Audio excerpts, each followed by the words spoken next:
Muy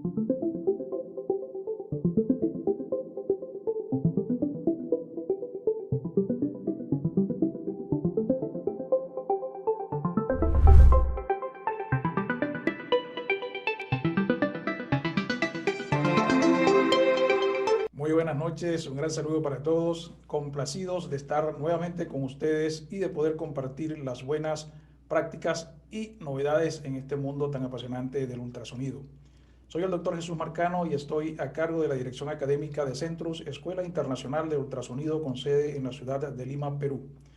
De parte de todo el equipo de Centrus y de nuestros principales auspiciadores, Empresa Biomédica Peruana y Ecógrafos Alpinion Medical System de Corea del Sur, queremos darle a todos la más cordial bienvenida y agradecerle por haberse conectado esta noche para participar en la presente conferencia. Nos complace también presentar a nuestro ponente invitado de esta noche, el doctor Jorge Rabat. El doctor Jorge Rabat es cirujano general y de trauma, ultrasonografista, profesor de pre y posgrado de cirugía de la Universidad de Oriente UDO Ciudad Bolívar, Estado Bolívar, Venezuela. Es director del curso avanzado de ultrasonido de la Sociedad Panamericana de Trauma, expresidente de la FLAUS, consejero administrativo de la Federación Mundial de Ultrasonido en Medicina, conferencista internacional reconocido de la trayectoria y además, bueno, gran amigo y colaborador de Centrus, Escuela Internacional de Ultrasonido.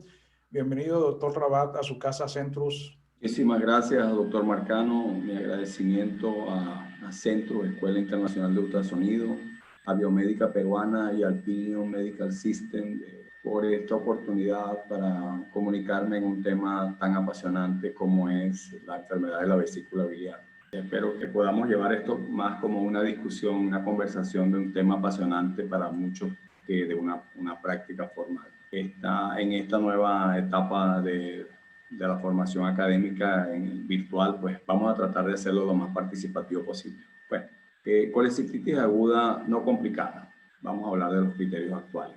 Bueno, en realidad, la colecistitis aguda es una patología muy frecuente a nivel mundial. Se dice que, por ejemplo, en Estados Unidos, el 15% de la población, o sea, más de 20 millones de habitantes la padecen.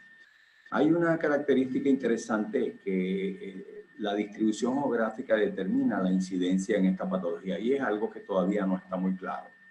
Hay algunos grupos más vulnerables, por ejemplo, en el caso de los indios mapuche de Chile o los maori, ¿verdad? Que están en la isla de Pascua, donde se registran incidencias altísimas en indios canadienses también, como llegan hasta un 62%.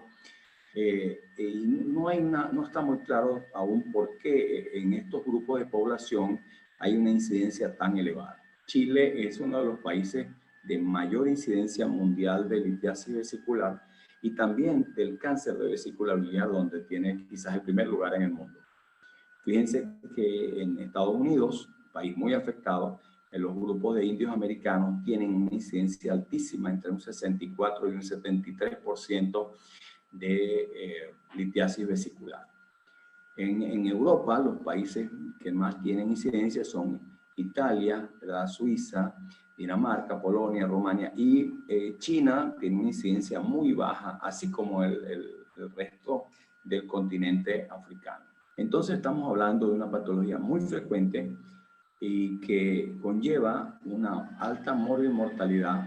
Afortunadamente, esa mortalidad ha descendido en una forma impresionante en los últimos años y las complicaciones, pues, que habían logrado descender a niveles muy bajos, pues, aumentaron un poco con la aparición de la colecistectomía endoscópica, del cual vamos a mencionar también. Bueno, aquí tenemos un esquema de cómo es la vesícula biliar. Es un órgano piriforme, que vamos a hablar más de él ahora, que se encuentra en la cara visceral del hígado. A veces hace como una pequeña excavación en esta cara visceral y se profundiza en grado variable dentro de él. Se continúa con un conducto de largo, generalmente muy corto, que tiene en su interior una especie de válvulas llamadas válvulas de Heister, que conllevan una cierta dificultad para el paso de los cálculos en esta región. Este órgano, su función principal es almacenar y concentrar la bilis para excretarla al duodeno en el momento que se produce la digestión. Aquí vemos la vía biliar, vamos a hablar un poco de ella al final. Tenemos una porción de ella que es visible al ultrasonido y otra que no va a ser, va a necesitar otros métodos de estudio, ¿verdad? Es una anatomía muy compleja con muchísimas variaciones anatómicas y anomalías, tanto en la parte de los conductos como en la parte vascular, el cual pues no sería objeto del día de hoy. Aquí tenemos otra lámina que nos muestra esta compleja anatomía. La orientación de la vesícula, pues la toma de la imagen va a depender de la forma como vamos a proyectar el haz de ultrasonido en el cuerpo humano, en la zona hepatobiliar. Si reconocemos el fondo, el cuerpo y el cuello de la vesícula biliar, el cual es muy difícil de evaluar con el diferencial del conducto cístico, porque normalmente, además de que es corto, a veces estás debajo o cubierto por este cuello vesicular.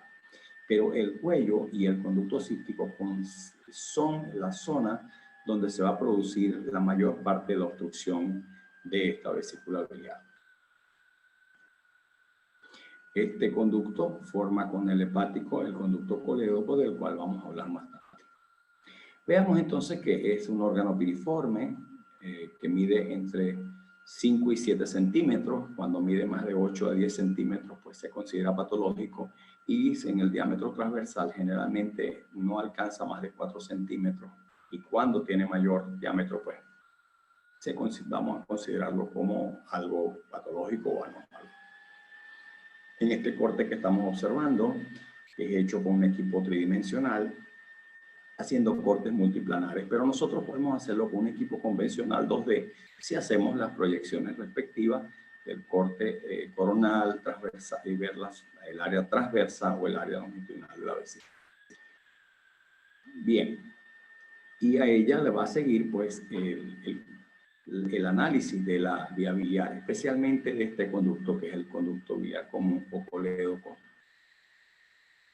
En esta imagen que estamos observando vemos la vena porta, que es la referencia más importante para identificar el conducto colédoco, y aquí la arteria hepática, que generalmente es un pequeño conducto o longitudinal que se ve en un corte o en transversal, como se está viendo en este, y si tenemos alguna duda pues colocamos el doble. Entonces, la vesícula biliar, podemos hablar de 3 patologías importantes que la afectan: la colecitopatía litiásica, la colecitopatía alitiásica y los trastornos motores. La colecistectomía laparoscópica modificó sustancialmente el tratamiento de los pacientes con litiasis vesicular. Antes de la colecistectomía laparoscópica, un paciente para operarse de la vesícula tenía que llegar al extremo de no soportar el dolor o de encontrarse en situaciones de emergencia. El hecho de que sea un procedimiento mínimamente invasivo, con una hospitalización muy breve, con muy poca morbilidad, un tiempo de recuperación muy rápido y un efecto estético impresionante, hace que esta técnica haya cambiado la forma como se maneja la enfermedad biliar. Y muchos pacientes se deciden operar sabiendo que evitan el riesgo de una complicación si no lo hacen cuando se presenta la clínica aguda. Nosotros decimos, los cirujanos, que algún día le va a tocar. Entonces un paciente deja de operarse ahora y después a los 80 años, entonces en condiciones desventajosas, pues tiene que operarse de emergencia. Sin embargo, hay una cosa que no podemos negar, que la aparición de la colecistectomía laparoscópica aumentó nuevamente la incidencia de lesiones biliares que estaban por debajo del 0,5% y que llegaron después al 1,5%, lo cual puede provocar mucha discusión porque depende del grupo que se analice, el país, el hospital, la experiencia del cirujano, etcétera. Este valor puede cambiar. Pero lo que sí es verdad es que esta curva de aprendizaje del procedimiento endoscópico modificó y aumentó la incidencia de lesiones biliares. Entonces, nosotros podemos hacernos una pregunta. ¿Podemos predecir con el ultrasonido cuál puede ser una colecistectomía complicada o difícil? Nosotros, si pudiéramos hacer esto, indicaríamos al cirujano y evitaríamos no solo las lesiones biliares, sino las complicaciones que puede tener cualquier cirugía de estas en el caso de pacientes delicados o pacientes que requieren un procedimiento en condiciones no óptimas en su salud. La terminología. Esto es un problema, de verdad, la terminología, porque ahí se habla de litiasis vesicular, colecistitis crónica reagudizada, colecistitis aguda, hidrocolecisto, piocolecisto o colecistitis supurativa, colecistitis gangrenosa, colecistitis enfisema-enfisema-tosa, colecistitis perforada. Y en estos tres renglones estamos hablando ya no de colecistitis aguda simple, que es el tema de hoy, sino de colecistitis aguda complicada. Y entonces nos queda la colecistitis crónica reagudizada, la cual es un dilema, ¿verdad? En el diagnóstico, especialmente en el diagnóstico por ultrasonido. Veamos. Entonces, hablamos de colecistitis aguda simple o no complicada y de colecistitis aguda complicada, que fueron los renglones que mencionamos, y algunas más que podemos discutir. Entonces, la litiasis vesicular es la presencia de cálculos en la vesícula biliar con o sin inflamación. Afecta principalmente al sexo femenino. Es más severa en el sexo masculino, y eso sí está demostrado. Lo que no sabemos es por qué. Tiene mayor incidencia a partir de la cuarta década de la vida. El otro concepto que tenemos que discutir es el barro biliar. El barro biliar son pequeños gránulos de bilirrubinato y cristales que generalmente son de colesterol, en más del 85%, cuyo diámetro es inferior a 2 milímetros. Estos gránulos tienen como una especie de gel de moco que los rodea, y lo que sabemos es que es un factor de riesgo para la aparición de litiasis. O sea que si un paciente mantiene la presencia de barro biliar, pues es posible que en el futuro tenga litiasis vesicular. Ecográficamente se observan como finos gránulos hiperecogénicos que flotan en la bilis, cambian de posición con el declive y no dan sombra acústica posterior debido a su pequeño tamaño. Quizás visto con ecografía endoscópica, pues se puedan detallar y diferenciar de la microlitiasis. Esto es un caso de barro biliar. Entonces, vamos a hablar ahora de los criterios que tradicionalmente se han mencionado para hablar de la litiasis, la colecistitis aguda o no. Entonces, siempre se decían de criterios mayores, como un cálculo impactado en el cuello vesicular o en el cístico, engrosamiento de la pared vesicular por edema mayor de 3 a 4 milímetros y la presencia de una banda intermedia continua focal hiperecogénica, el gas intramural en forma de áreas reflexógenas con sombra acústica posterior que definen una colecistitis complicada, la presencia de un signo de Murphy positivo ecográfico y los menores de colecistitis aguda, la presencia de litiasis vesicular es un signo menor porque no necesariamente está inflamada. Si hay engrosamiento de la pared vesicular mayor de 4 milímetros, si hay líquido perivesicular en un paciente que no tenga citis, la presencia de ecos intravesiculares sin sombra, pus, fibrilina o mucosa desprendida, y la dilatación vesicular mayor de 4 centímetros o la forma esférica. Esos serían los criterios menores considerados tradicionalmente. En el caso de la colecistitis acalculosa, la mayor parte de ella, el mayor porcentaje se produce por deshidratación, shock, sepsis, transfusiones masivas, en casos de enfermedades sistémicas, pacientes con ayuno prolongado en terapia intensiva, ¿verdad? Por una oclusión microvascular e hipercoagulabilidad se produce. Pero hay un grupo de ellos, otra, como la que se produce por la torsión del conducto cístico en los procesos inflamatorios crónicos, que no llevan, no presentan litiasis, pero con esta torsión se producen los fenómenos de dilatación vesicular. Entonces, la colecistitis aguda la podemos definir como una inflamación aguda de la vesícula biliar producida en el 95% de los casos por un cálculo impactado en el cuello de la vesícula. Entonces, hay distensión, dolor abdominal y vesícula palpable. En los casos más graves, llegamos a gangrena, perforación, peritonitis, etc. y otras complicaciones. ¿Cómo se producen estos eventos? Entonces, decimos que entre el 90 y el 95% es un cálculo lo que obstruye la vesícula biliar. Dejamos un 5 a 10% en los casos de la calculosa. Los eventos son, primero, la obstrucción a nivel del cuello o del conducto cístico. Se produce un proceso inflamatorio de la mucosa por sales biliares. Se produce una reacción de moco en forma reactiva que aumenta la presión y distiende más la vesícula. Hay un aumento de la distensión que compromete el flujo sanguíneo de la pared vesicular y entonces se produce el hidrocolecisto. Y hay un aumento del grosor de la pared por edema y procesos inflamatorios. Y por supuesto, al final del evento, entonces se produce la infección bacteriana.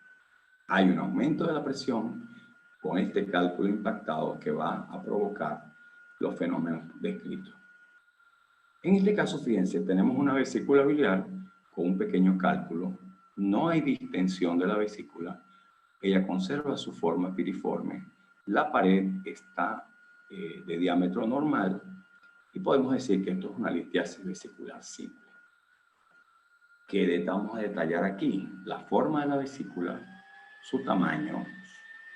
Podemos medir el diámetro transversal, que en este caso sabemos que no llega a los 4 centímetros. Y lo más importante, vemos qué hay en la pared. Cómo se comporta la pared ante la imagen que estamos viendo. Especialmente tenemos que detallar la pared anterior, porque la pared posterior, como sabemos por la física de ultrasonido, no se toma en cuenta porque esto es un fenómeno físico llamado artefacto. O sea que esta imagen hiperecogénica que está en esta zona no tiene valor para diagnóstico, porque sabemos que el sonido al cambiar de un medio al otro, pues aumenta la ecogenicidad del segundo medio, cuando pasa de un líquido a un sólido. Entonces, y el contenido, la presencia de un cálculo o más que puede o no estar obstruyendo.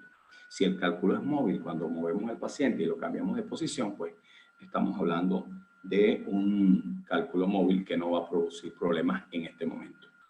Produce el cólico cuando el paciente consulta, pero se moviliza y el proceso inflamatorio no se produce. Veamos este caso, por ejemplo. Aquí tenemos una paciente con un hígado muy graso. La presencia de una vesícula biliar de una pared delgada, hiperecogénica.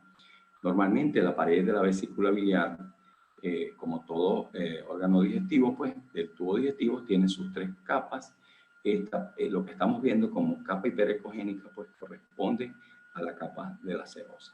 Entonces es una pared delgada, sin irregularidades, y dentro de ella una vesícula que se ve aplanada, que no está distendida, y la presencia de imágenes hiperecogénicas y de imágenes de menor ecogenicidad, pero que en este caso no dan sombra acústica, o la sombra que dan puede ser mínima. Cuando tenemos una sombra muy pequeña, sabemos que el contenido de piruvinato de calcio es menor en el calcio que está presente en este cálculo, y por lo tanto puede ser barro impactado o puede ser cálculos de un contenido alto de colesterol y bajo de calcio.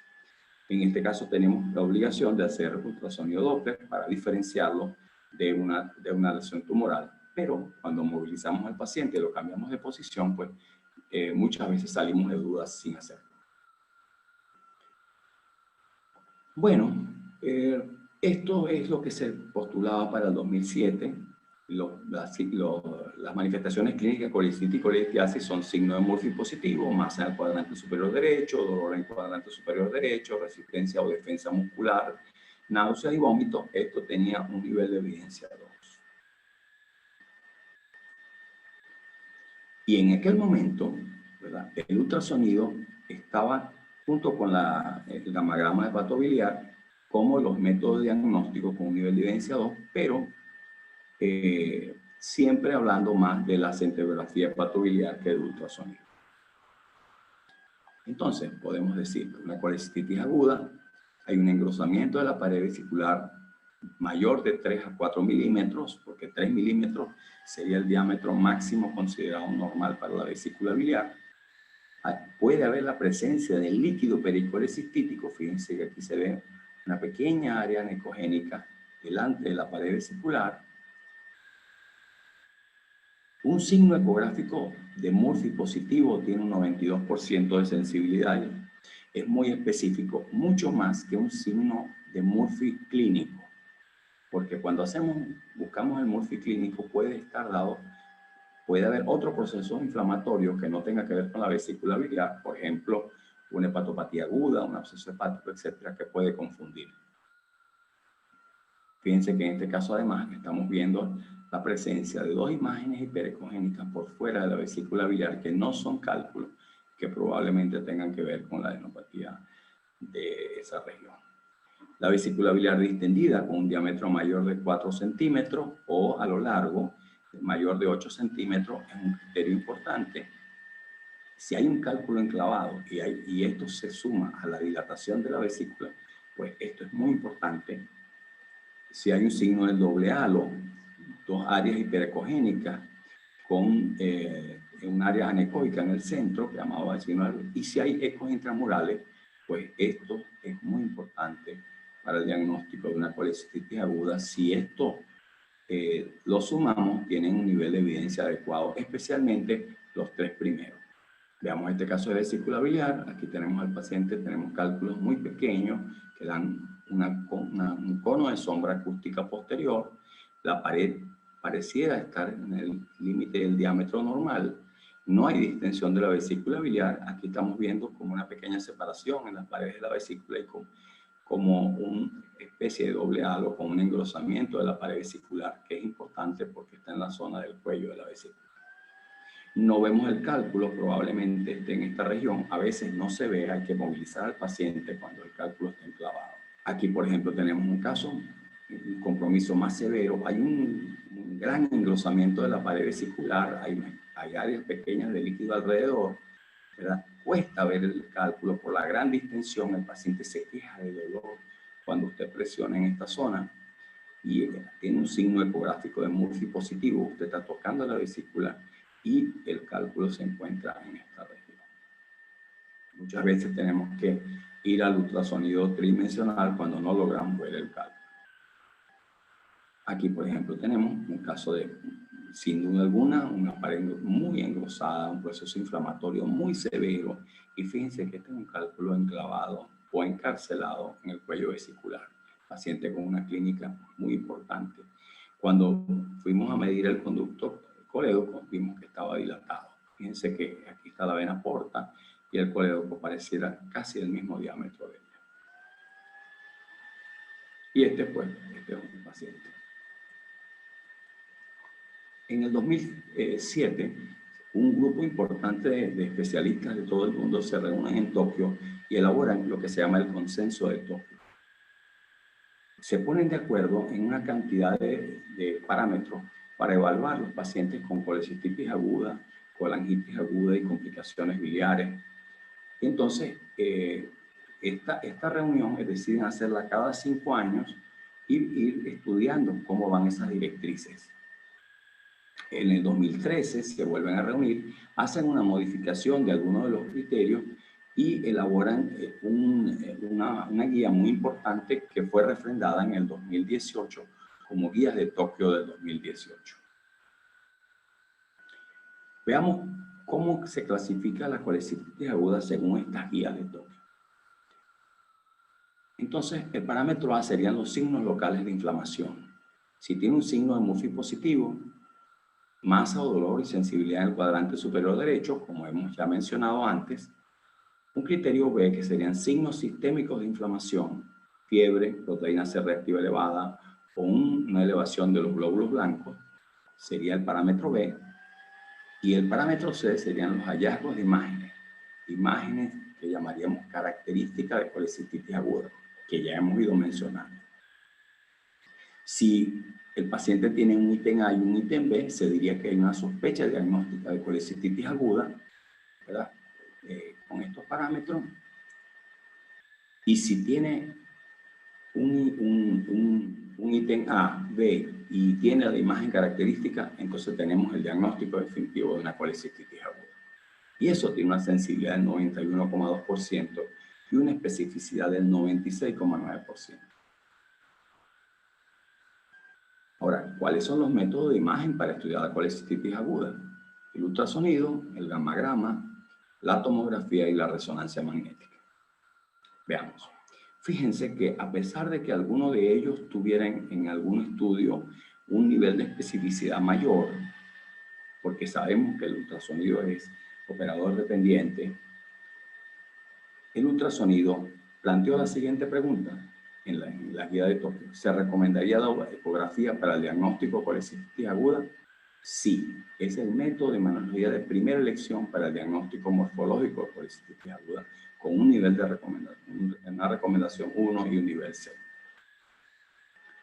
Entonces, la otra cosa que se planteó fue la gravedad de la colecistitis.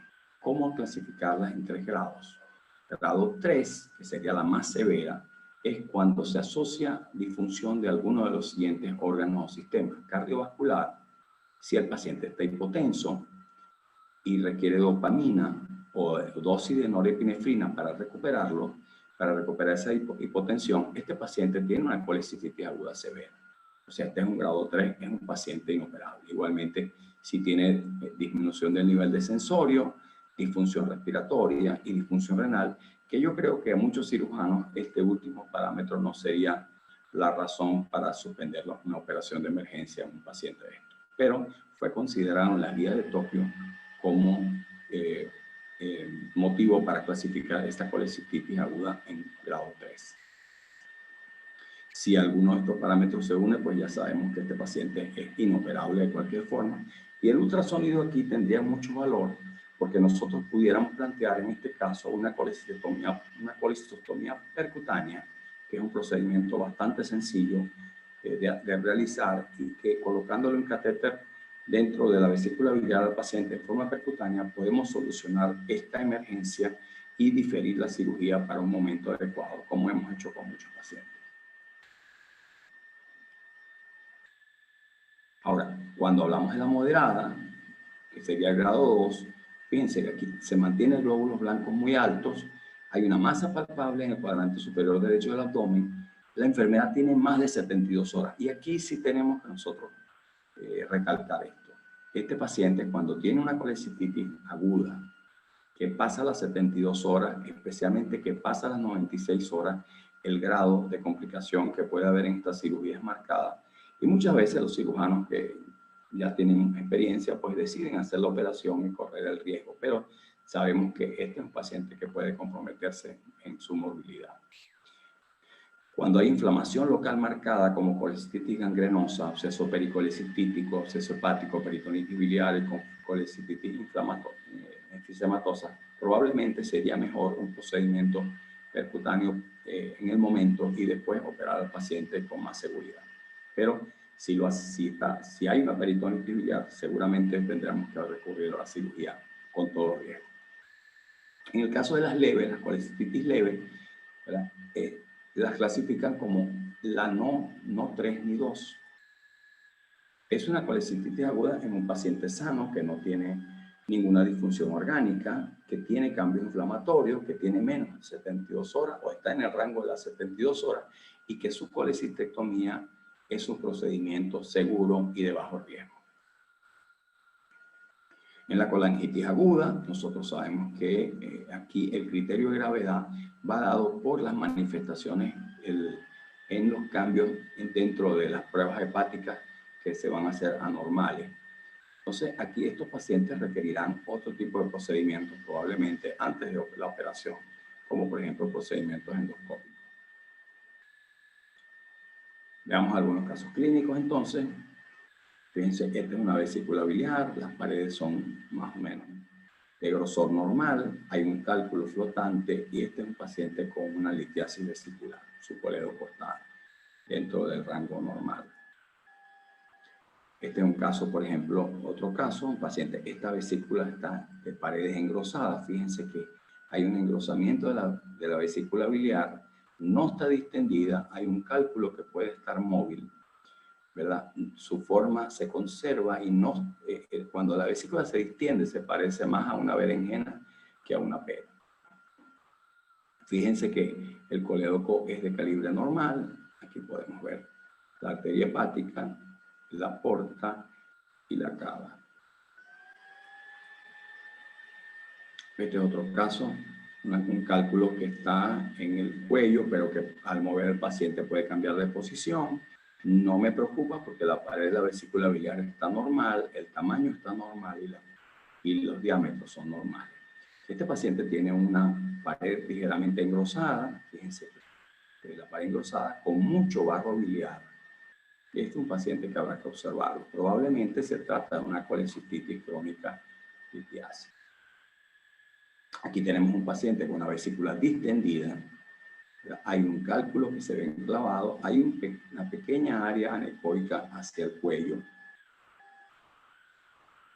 Esta es una vesícula biliar, digamos que fea, ¿verdad? No se ven muy bien los contornos, ¿verdad? Hay pequeños cálculos que están cerca del cuello. El conducto colédoco es de calibre normal. Aquí tenemos un conducto colédoco dilatado, cálculos pequeños, conducto colédoco normal. Aquí tenemos un conducto de 7.7 milímetros.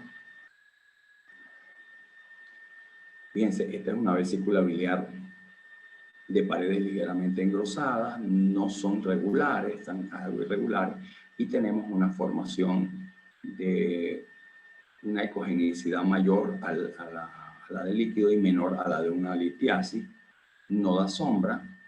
Aquí tenemos que recurrir también al Doppler. Probablemente se trata de barro biliar impactado. Esta es una vesícula que no está distendida. Fíjense que hay un discreto engrosamiento en el cuello vesicular. Hay cálculos muy pequeños. Aquí hay cálculos pequeños, una vesícula no dilatada, paredes ligeramente irregulares, un colédoco que está dentro del rango normal. Fíjense, esta vesícula se ve, las paredes son algo irregulares, hay un poquito de edema en esta zona y hay cálculos en esta región. Se trata de una colecitis crónica. Aquí tenemos una ilustración del journal de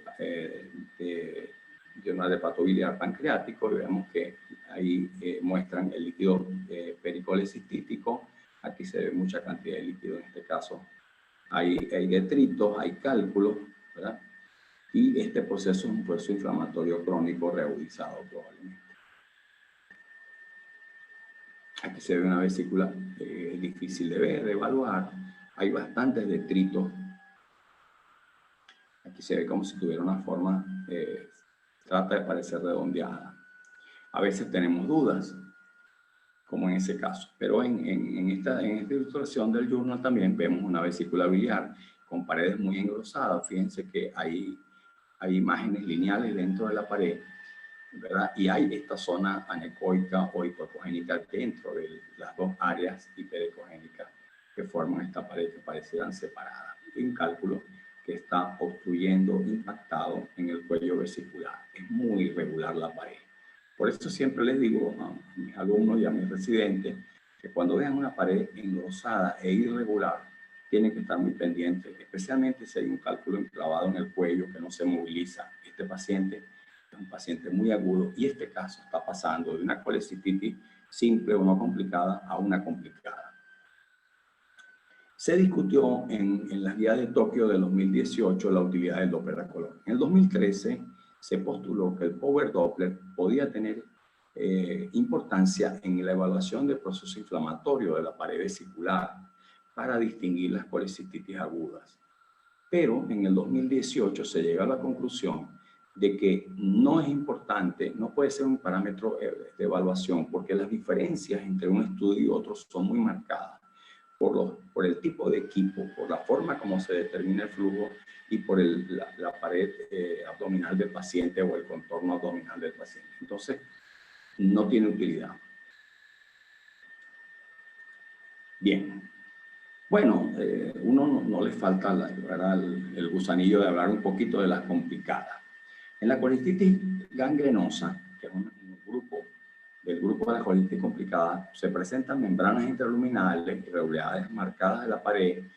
Aquí, extrañamente, ya no vemos el signo de Murphy positivo, porque el proceso inflamatorio, la forma como se despega la mucosa de la serosa y la cantidad de líquido que se transuda hace que esa vesícula pueda estar un poco menos distendida, ¿verdad? Entonces vamos a encontrar la presencia de líquido pericolecistítico.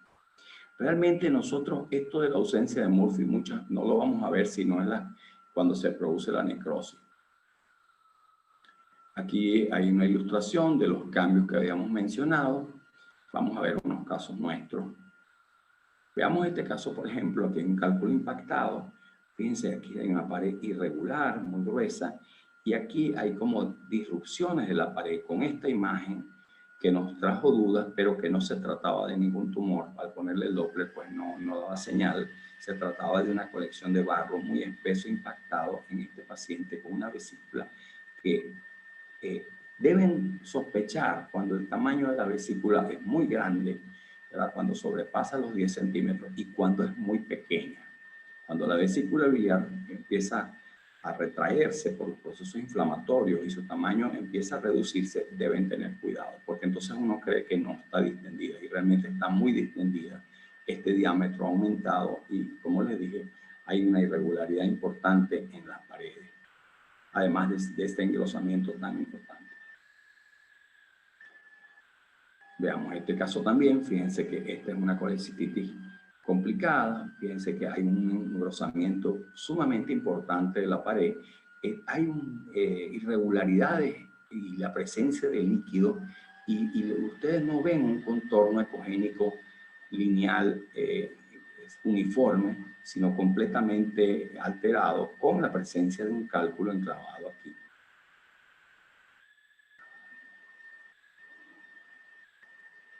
Aquí, fíjense, en este caso, por ejemplo, vamos a ver la presencia de una dilatación. Fíjense, la vesícula está presionando por su gran presión, por su gran distensión, presionando el conducto colédoco, y vemos dentro del colédoco detritos y pequeñas imágenes dentro de él que da la impresión de que tuviera mayor diámetro que la vena porta.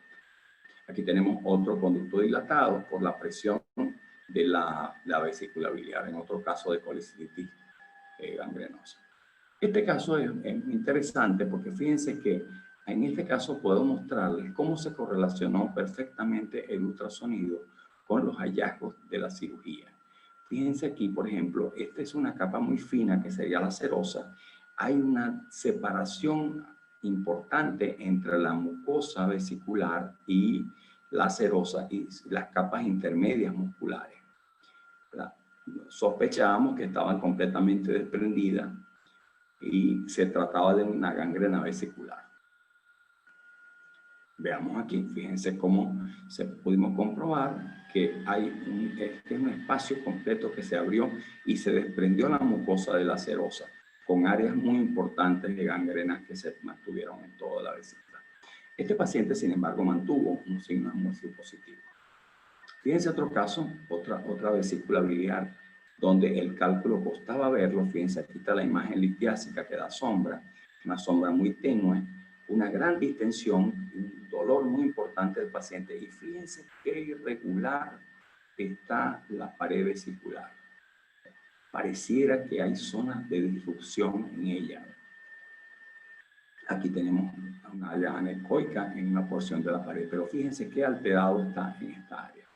Este aumento de la ecogenicidad en la parte anterior del tejido graso también ha sido considerado por muchos autores como un signo importante de proceso inflamatorio.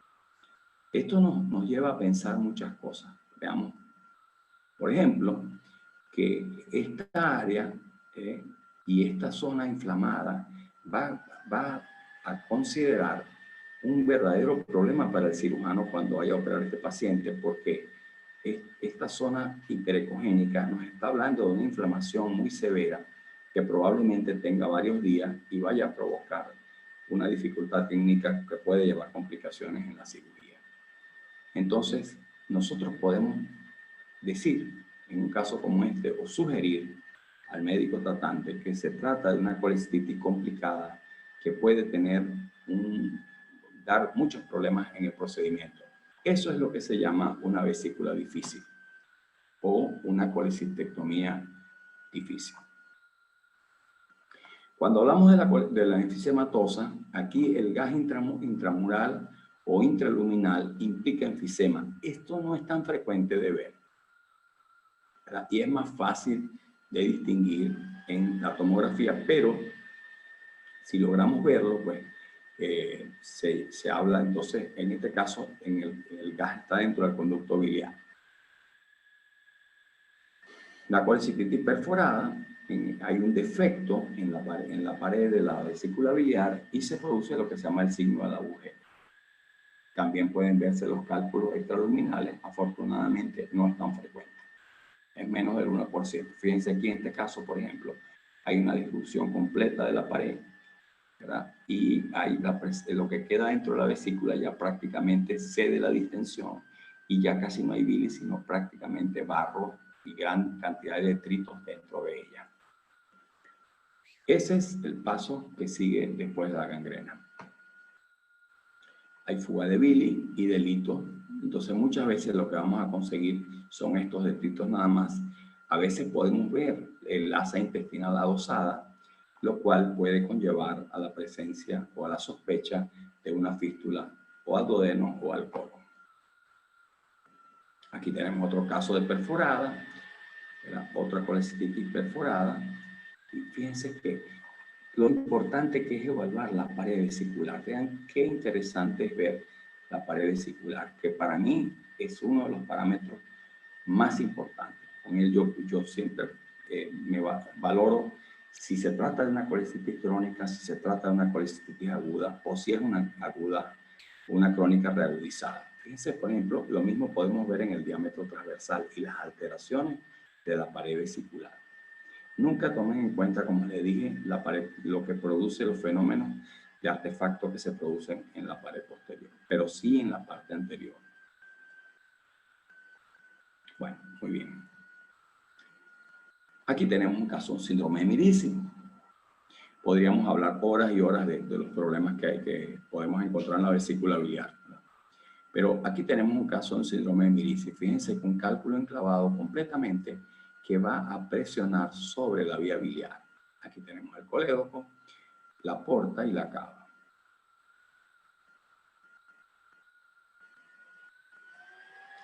Igualmente aquí paredes irregulares, ¿verdad? En varias tomas, ¿verdad? Una vesícula que está completamente alterada y parece que ya no tuviera distensión. Ahí la gangrena hace que haga fuga de líquido a través de las paredes. Ahora, en las vías biliares, la imagenología comienza siempre con la radiografía abdomen simple, la cual en realidad no nos da casi ninguna información. El ultrasonido es muy importante porque es el primer método que tenemos a mano, ya sea bidimensional, tridimensional, con contraste, que es muy caro y en nuestros medios latinoamericanos pues no lo utilizamos. La tomografía helicoidal con o sin contraste, en mi opinión, no muy importante en la vía biliar, pero sí la colangioresonancia, la cual nos da muchísima información de la vía biliar. En el abdomen simple podemos ver la presencia de aire cuando se trata de una aerobilia, podemos verlo cuando hay una cirugía bilentérica, una fístula, una perforación duodenal, un esfínter incompetente, o sea, poca información nos va a dar sobre el problema de la vía biliar.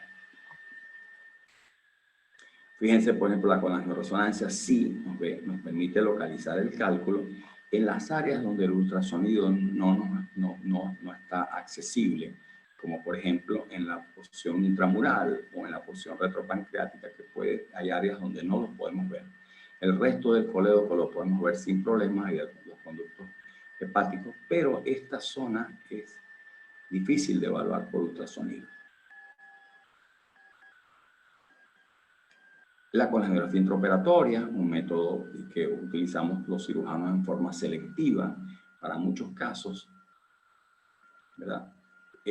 Aquí sí podemos ver los conductos biliares, podemos ver todo el hepático y el colédoco, ¿verdad? Y podemos ver la presencia o no de cálculos y su llegada, la llegada de la bilis o del contraste al intestino. Entonces nosotros cuando evaluamos por ultrasonido hay áreas que no podemos ver. Por eso es que el ultrasonido en la vía biliar tiene una sensibilidad del 70%. Hay muchos casos que se nos van a pasar, ¿verdad? Por ejemplo, esta porción intramural, ¿verdad? No la podemos ver por ultrasonido. ¿Cómo la podemos sospechar? ¿Cómo podemos sospechar que hay una obstrucción en esta zona? Por la dilatación del conducto. El colédoco normal mide entre 4 y 7 milímetros. Siempre les digo a mis alumnos y a mis residentes que cuando vean a alguien les reporte un colédoco de menos de 4 milímetros, sospechen que no lo vio, sospechen que se equivocó. Realmente es muy difícil que el colédoco mida 2 milímetros. Te reporta un colédoco de 2 o 3 milímetros, no lo están viendo, ¿verdad? Entonces probablemente vieron la arteria hepática y se confundieron, pero el colédoco normal mide entre 4 y 7 milímetros. Si mide más de 7, hay algo está pasando. Recordemos que él precede a la dilatación de los conductillos hepáticos y que muchas veces su dilatación precede a la presencia de hiperbilirubinemia. Si usted tiene dudas y está aprendiendo a buscarlo, ponga el Doppler. Va a encontrar la vena porta, ¿verdad? Y va a encontrar el conducto colédoco. Fíjense, aquí tenemos otra vez la porta en un corte transversal y el colédoco encima. Entonces, si usted tiene dudas, puede utilizar el Doppler. Aquí tenemos un colédoco dilatado, muy dilatado, y tenía dudas, puso el Doppler y se dio cuenta que la porta es esta y el colédoco es este. Fíjense qué dilatado está, que su diámetro es mayor que el de la vena porta. Aquí tenemos un colédoco de 12 milímetros, parecía que la porta era muy estrecha, pero no lo era así, solo que la comparación con el conducto, con el colédoco lo hizo ver así. Fíjense que aquí está la cava, y cuando vimos la vesícula biliar es una vesícula con la presencia de cálculos muy pequeños. Entonces, aquí viene la importancia del ultrasonido. Si usted está haciendo un ultrasonido en este paciente, detalle todo lo que está viendo, ¿verdad? Una vesícula no dilatada, las paredes están normales, quizás estén los 3 milímetros, que no pase de allí, cálculos muy pequeños y un colédoco dilatado. Aunque el paciente no tenga ictericia, esto va a obligar al cirujano a hacer una colangiografía intraoperatoria, ¿verdad? A evaluar por qué está dilatado el colédoco. Entonces, si nosotros hacemos las colangiografías selectivas, esta es una razón importante.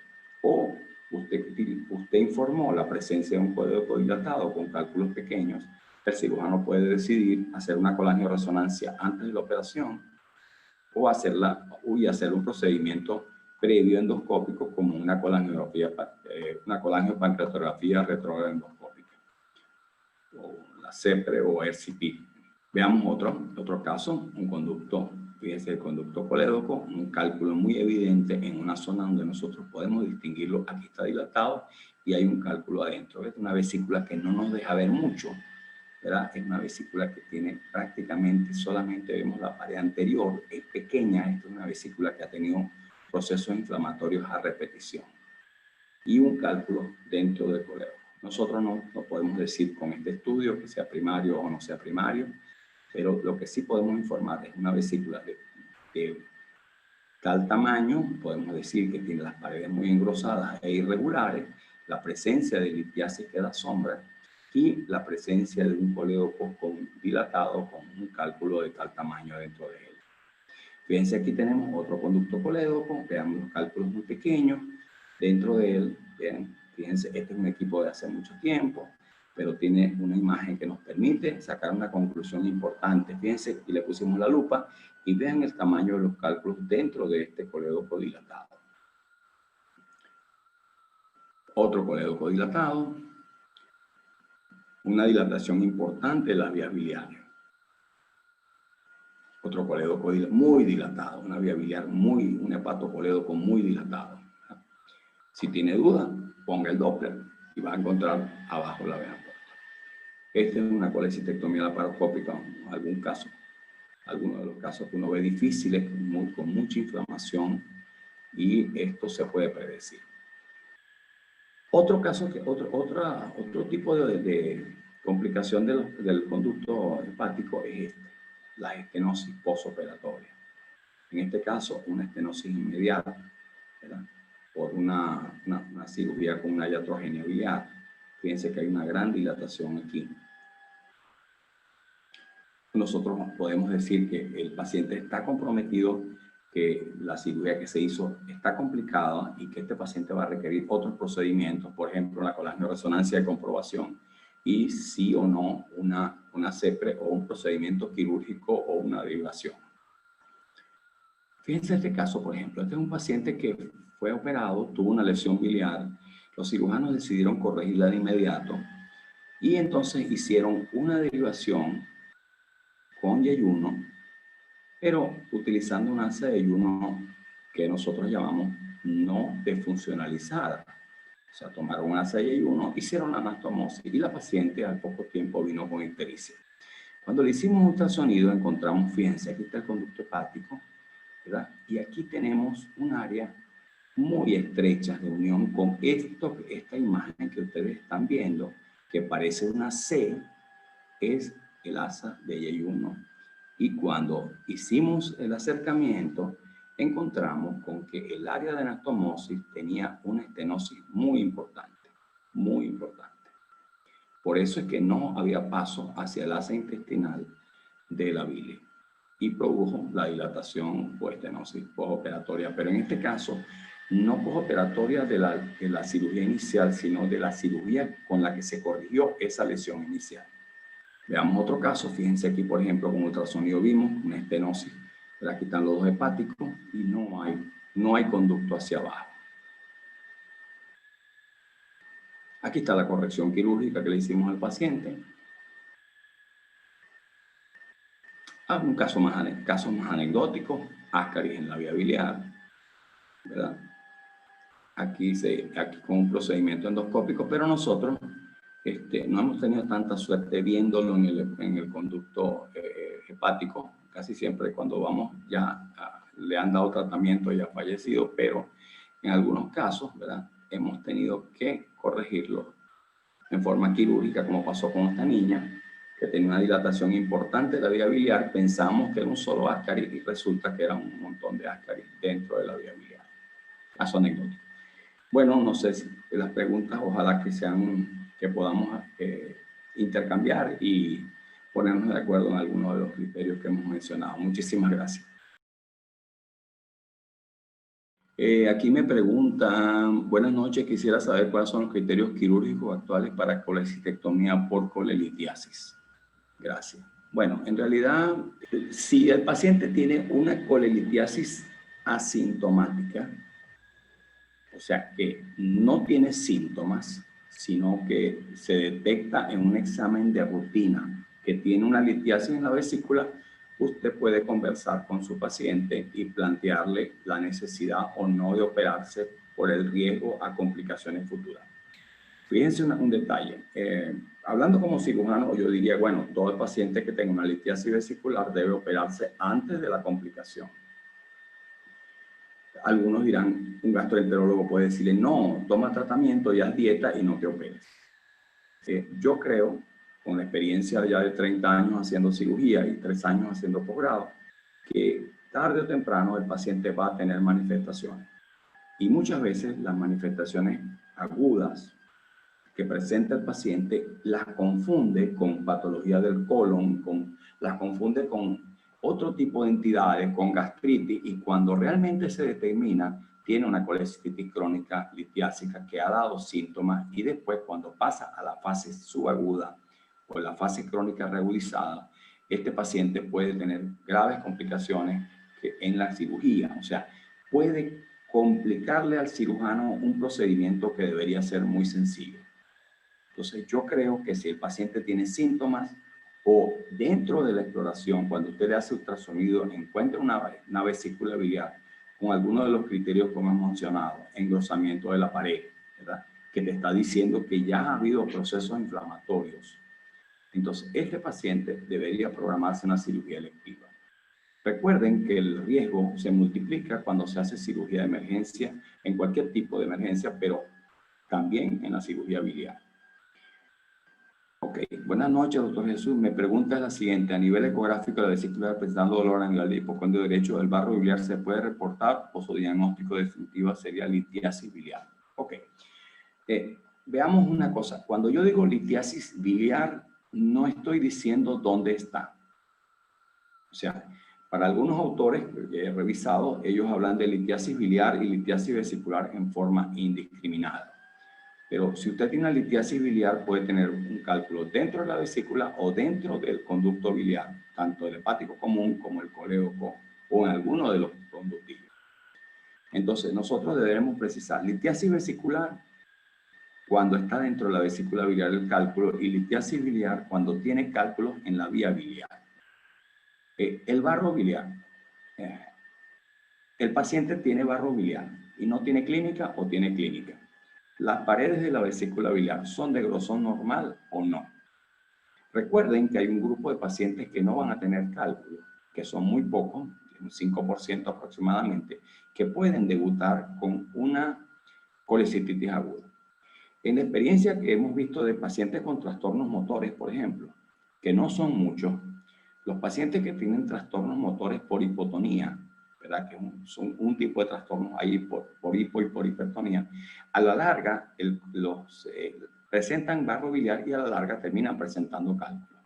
Yo puedo hablarles de pacientes que he visto un año y les digo que tiene barro biliar, que tiene que cuidarse, porque el barro biliar a veces en un paciente de terapia intensiva es normal y después que el paciente sale de terapia, que come normal, ese barro desaparece. Normalmente el barro biliar debería pasar por una ampolla de váter. O sea, en un momento dado no debería producir obstrucción biliar. Pero si usted ve cambios inflamatorios en la pared de la vesícula biliar, usted reporta las dos cosas. Cambios inflamatorios, distensión, engrosamiento de la pared, edema, y ve barro biliar, el caso es diferente. Buenas noches, doctor. ¿Cuánto cc debe medir una vesícula normalmente en cc y a partir de cuánto cc se considera hidrocolecisto? Veamos. La vesícula biliar normalmente mide entre 5 y 7 centímetros y menos de 4 centímetros de diámetro. Si usted multiplica eso, no debería tener más de 50 cc en su interior, hablando de contenido biliar. Cuando nosotros operamos un paciente con hidrocolecisto, la vesícula a veces mide 14, 15 centímetros, hasta 18 centímetros. La hemos operado, la hemos conseguido. Y el contenido de bilis dentro de ella, o del hidrops que hay adentro, o el piocolecisto, o la necrosis de la vesícula, entonces usted encuentra una bilis con contenido hemorrágico, puede llegar hasta 140, 150 o 180 cc. Ahora, ¿cuánto debe medir de largo? ¿Verdad? Bueno, como les dije, es variable, pero si mide más de 10 centímetros y mide más de 4 de diámetro transversal, usted está hablando de una colecistitis aguda. Para hablar de hidrocolecisto, usted debe tener, además de la distensión importante, un engrosamiento de la pared de la vesícula biliar y la presencia de edema o líquido pericolecistítico. Si usted tiene una vesícula de pared normal de diámetro y está distendida y tiene un cálculo que lo ocluye, en ese momento se trata de una colecistitis aguda y no de un hidrocolecisto. Entonces, la definición de hidrocolecisto, aunque es un término anatomopatológico, ¿verdad? Porque uno no está viendo sino la imagen, no está viendo la anatomía patológica. Desde el punto de vista ecográfico, es una vesícula biliar distendida o muy distendida, con un engrosamiento importante de la pared, edema entre las paredes, entre las capas de la pared vesicular, y puede haber líquido pericolecítico.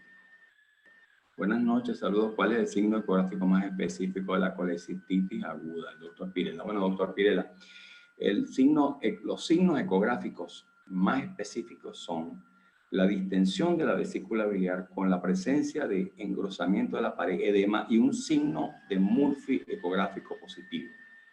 Si usted tiene un Murphy ecográfico, porque no es lo mismo el signo clínico, si usted tiene un Murphy clínico, usted no está 100% seguro de que es la vesícula la que lo provocó.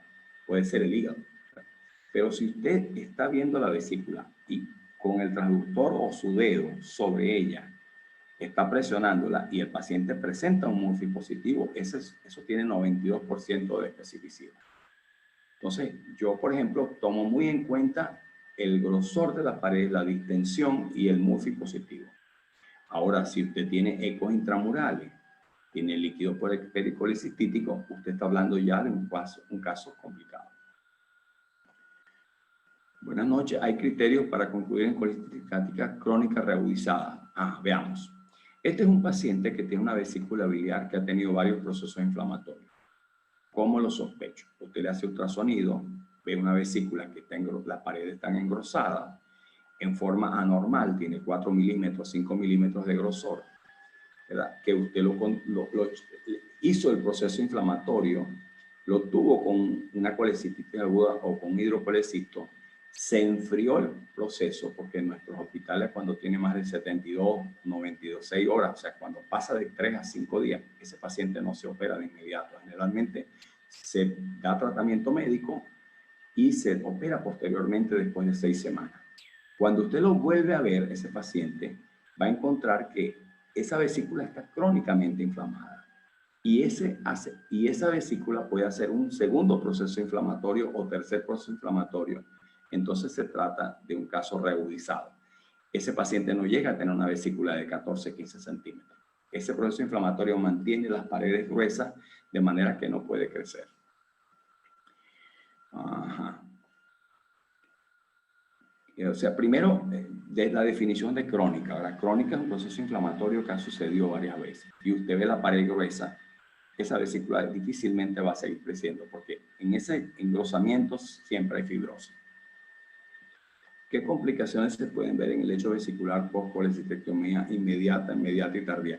Hay una lámina que pasé y la pasé muy rápido de una complicación, de una colección postoperatoria. La pasé porque inicialmente pensaron que ese paciente no se había operado y realmente era una colección en el lecho vesicular.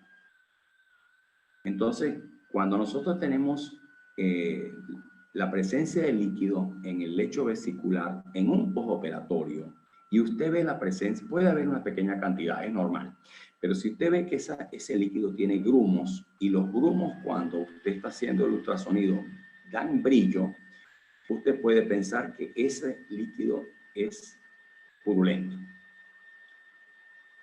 Entonces, lo que hacemos nosotros con esos pacientes, tenemos el antecedente de una colecistectomía que generalmente tiene 7 a 10 días. Hacemos un drenaje percutáneo, colocamos un catéter y el paciente en pocos días evoluciona de forma perfecta. Aquí en este caso no se justifica una reintervención, sino un procedimiento percutáneo. Una colocación de un catéter, que pues, si usted tiene un pigtail sería fantástico, y si no tiene un pigtail, colóquele un catéter de presión venosa central, que yo hace más de 20 años que estoy haciéndolo y enseñándolo a hacer en muchos países. Buenas noches. Toda colecitis aguda calculosa no complicada debe ser operada por emergencia. Las que tienen menos de 72 horas, usted puede operarlas de emergencia. Si tiene más de 72 horas, usted debería diferir el proceso. Si tiene mucha experiencia y se arriesga, a veces uno lo hace, pero sepa lo que a medida que pasa el tiempo, después de las 72 horas, usted se va a encontrar con un proceso cada vez más severo de inflamación, cada vez más difícil para despegar las estructuras y con mayor riesgo de producir una iatrogenia. No solo del conducto biliar, digamos que lo respetó, pero puede haber una lesión intestinal porque se adosan a la vesícula biliar. Buenas noches, un paciente con dolor en cuadrante superior derecho, multipositivo y ultrasonido se evidencia lito intravesicular y leve engrosamiento de la pared, ¿se diagnostica como colecitis aguda o necesita otros parámetros para diagnosticar colecitis aguda? Usted tiene un multipositivo ecográfico o clínico, no sé, aquí no lo dice. Ultrasonido ve lito intravesicular y se ve un leve engrosamiento de la pared. Si no hay un lito que está... acuérdense una cosa importante, lo que produce la distensión de la vesícula biliar es la obstrucción o del cuello o del cístico por un cálculo. O sea, si no hay obstrucción, no hay colecitis aguda. Cuando el paciente viene con dolor y el dolor se le pasa con un analgésico y no tiene más dolor, ese cálculo se movilizó. Entonces, la presencia de dolor se produce por la obstrucción del cístico o del cuello de la vesícula biliar. Entonces, si usted tiene leve engrosamiento, no sé qué es leve engrosamiento, tiene más de 3, 4 milímetros, ese es un engrosamiento. Si tiene 3 milímetros, es una pared que puede considerarse normal. Entonces, ¿necesita otro parámetro? Sí, necesita que haya obstrucción de la salida, que haya un cálculo enclavado, que haya una distensión importante. Algunos casos no hay la obstrucción del cálculo, sino que hay una torsión del cístico, el cuello de la vesícula biliar sobre el cístico. En esos casos muchas veces no tenemos los cálculos. Entonces nosotros, ¿qué hacemos? no observamos el cálculo, estamos seguros que no está. Pero la vesícula está distendida, las paredes están engrosadas, hay edema perivesicular y hay un MUFI positivo, ese paciente tiene una colecititis acalculosa, aguda. Espero haberla podido responder. Vamos a ver. ¿Es recomendable medir la pared vesicular corte longitudinal o transversal o es indiferente? Una cosa importante, muy importante para recordar. Usted no puede diagnosticar o no puede evaluar la pared vesicular si el paciente no tiene un ayuno de más de 8 a 12 horas. Si usted tiene un paciente que acaba de comer y la pared está engrosada, eso no tiene valor. El valor se obtiene cuando el paciente tiene un ayuno de más de 8 a 12 horas. Entonces usted puede medir la pared vesicular, porque un paciente que acaba de comer, esa vesícula la va a ver completamente retraída y no puede hacer el diagnóstico de la pared. Yo siempre cito al paciente para el día siguiente, digo que vengan con el ayuno respectivo y vuelvo a evaluar la pared. Créanme que la pared vesicular es un parámetro fundamental, pero tiene que ser evaluado en ayunas, pues, en ayuno adecuado. Es recomendable medir la pared. Yo la mido en diámetro longitudinal. A mí me gusta mucho medirla en diámetro longitudinal. Pero si usted tiene dudas, haga el transversal o haga los dos. Pero los norteamericanos y muchos ecografistas le prefieren el diámetro transversal. Porque si la vesícula ya no se parece a una forma piriforme, sino que se pone redondeada, ellos consideran que es más probable que se trate de una colecitis aguda. En lo personal, yo mido mucho el diámetro longitudinal y a veces mido los dos, ¿verdad? Pero me baso mucho en la pared vesicular y siempre trato de ver si el cálculo está enclavado. El cálculo enclavado, el MUFI positivo, el engrosamiento de la pared, el edema, eso es básicamente un concepto importante. Si la pared vesicular se fragmenta, lástima que hace 3 días me mandaron un caso, me lo consultaron por WhatsApp, una doctora de Barquisimeto, la doctora Milvida, que le agradezco muchísimo la consulta, y se trataba de una colecitis gangrenosa con un desprendimiento de la mucosa, y realmente se me pasó montárselos, porque la charla es de colecitis no complicada, pero la tentación de poner siempre casitos complicados es así. Podría detallar la preparación para realizar el diagnóstico gráfico de vesícula perezosa. Ok, eso no es el tema de hoy. Realmente, los trastornos motores de la vesícula biliar son en hipertonía, muy raros, y en hipotonía. Entonces, usted cuando tiene una vesícula perezosa, es un trastorno de motilidad en menos, o sea, es hipotonía vesicular. Como puede haber hipotonía gástrica, ¿verdad? Como puede haber un colon perezoso, ¿verdad? Paciente que tiene estreñimiento. Entonces, en el caso de esto, uno lo que hace es citar al paciente con 12 horas de ayuno. Aquí el ayuno es importante. Y entonces le da mide el volumen de la vesícula biliar, no solamente el largo, mide los 3 diámetros o le hace una volumetría por ultrasonido tridimensional. Usted calcula la cantidad de líquido que hay dentro de la vesícula y manda al paciente a comerse una tableta de chocolate, por ejemplo. Eso puede provocar una crisis de dolor y usted está haciendo un diagnóstico. Pero 1 hora después de haber dado la tableta de chocolate, yo cito al paciente de nuevo y hago un nuevo ultrasonido y mido nuevamente la volumetría. Si no se ha reducido en 60% con el contenido de la vesícula biliar, probablemente este paciente tiene un trastorno motor de hipotonía. Ese paciente, bueno, nosotros podemos ponerle propinéticos, etcétera, y seguirlo evaluando. Los casos que yo he visto terminan con litiasis vesicular futura. ¿A cuántos días se debe realizar un ultrasonido control post-colecistectomía? Ok, no complicada. Colecistectomía que no tuvo complicaciones, que el paciente salió perfectamente bien. Yo lo cito siempre a los 3 meses. Mido el conducto biliar y lo cito después a los 6 meses y lo vuelvo a medir en pacientes que manejo en la consulta, pues, en pacientes míos. No es un criterio que puedo decir que está escrito. Pero me gusta ver que no hay dilatación del conducto con el tiempo. Tengo pacientes que he visto a los 10 años, cuando viene a consulta vuelvo a medir el conducto y este es un buen parámetro que mantenga un diámetro normal o que crezca ligeramente. Por ejemplo, si tenía 7 milímetros, llega a 8 milímetros después de una colecistectomía de varios años, pues yo me quedo tranquilo porque ese conducto está bien. Es fundamental medir el conducto colédoco, aprender a medirlo bien. Y si tiene dudas, haga 2 mediciones. Mídalo en la parte que usted ve proximal y mídalo en la parte que se acerca a la zona distal. Siempre recuerde que la dilatación del conducto biliar precede a los cambios que se van a ver en la bilirrubina. En niña de 7 años con litro de 6 por 6 milímetros, solo hacer seguimiento. Ok, la respuesta sería, puedo hacer de 2 formas. 1, porque tiene un cálculo de 6 milímetros esa niña. ¿Verdad? ¿Por qué lo tiene? Esta paciente tiene una enfermedad hemolítica que está provocando cálculos, tiene una anemia falciforme. O sea, ¿qué está provocando cálculos en esta paciente? ¿Qué motivo? Entonces, bueno, si es de 7 años, podemos hacer seguimiento. Creo que sí, el seguimiento sería lo más apropiado.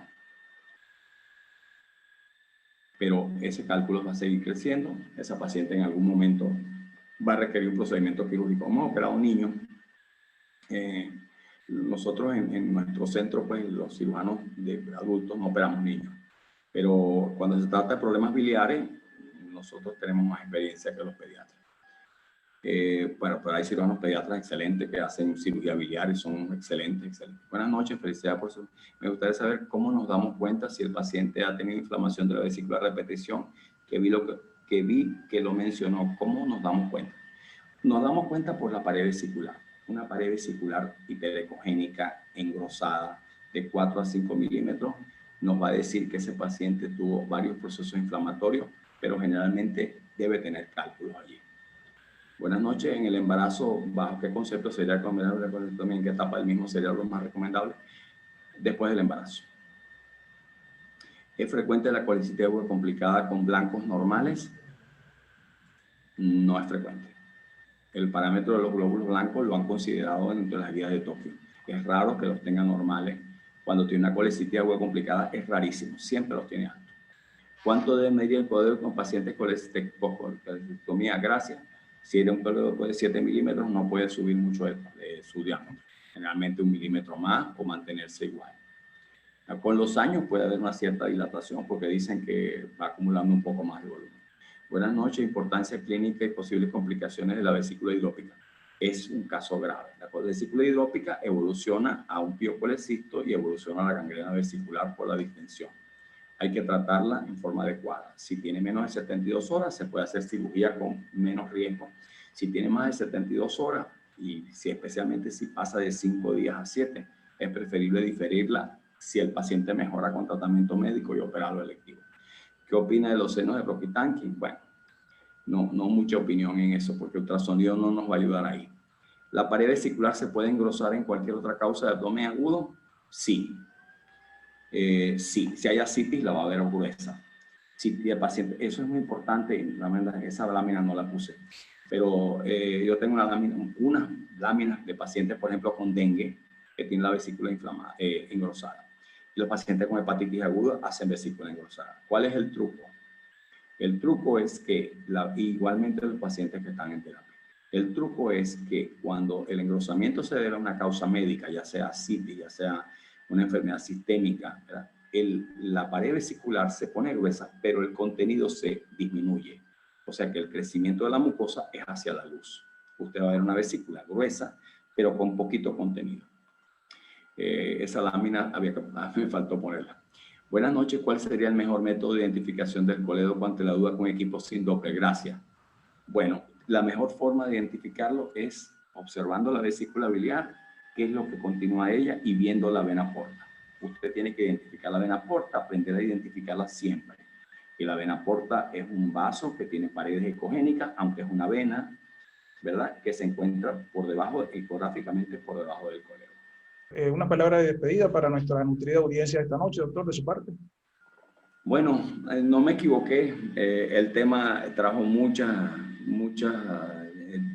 preguntas, muchas dudas. Creo que podemos hablar 1 hora más de ellas, podemos hablar de las complicadas. Este es un tema fascinante. Yo incluí las complicadas porque dije, bueno, voy a poner solamente 2 detalles nada más para que cuando hablemos las mencionemos. Pero mi agradecimiento a Centro, a la Escuela Internacional de Ultrasonido, a Biomédica Peruana y a Alpinium por esta oportunidad y a todas las personas que escribieron. Hay montones de preguntas, Dios quiera que las pueda contestar cuando me las envíen. A todos a todos les voy a contestar si mandan su correo y trataré de ver si les puedo aclarar algunas dudas más. Muchas gracias. Sí, doctor, así será. Le enviaremos las preguntas para quedar siempre conforme con nuestra nutrida audiencia. Agradecerles a todos por haberse conectado esta noche para acompañarnos como siempre. Les invitamos a que nos sigan en las redes. Gracias nuevamente al doctor Rabat. Ya vendrán nuevos eventos con el doctor Rabat. Tenemos varios compromisos ya pautados con el doctor para próximas oportunidades. Queda decirles que se cuiden mucho, que estén muy bien y será hasta pues una próxima oportunidad.